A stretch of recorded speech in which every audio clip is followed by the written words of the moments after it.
But allow me to say one thing before we move on to our next topic, that clearly Iran has upped the ante for Israel and for the United States, because apparently from if you look at it from how the initial attack happened, I think the general assessment was that after that it's devastating attack on the first day, that Iran wouldn't be able to really get its act together and respond.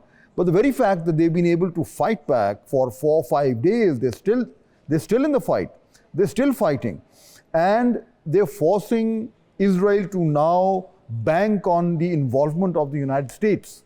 So that in many ways, by just sticking it out and not giving up, they've now forced Israel to somehow bring President Trump in. And if he doesn't come in, then Israel will have all kinds of problems. I mean, of course, Iran already has its share of problems, but it's not a cakewalk for Israel also now.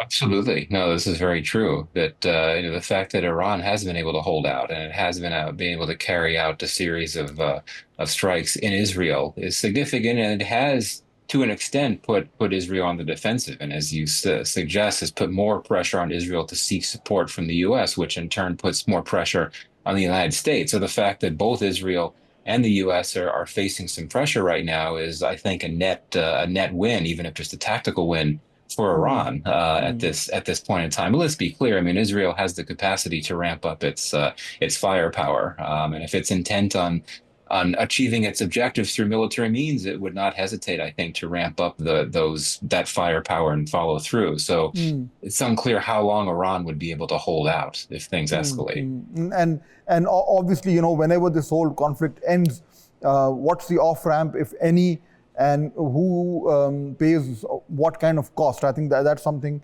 which we all have to look out for. Now,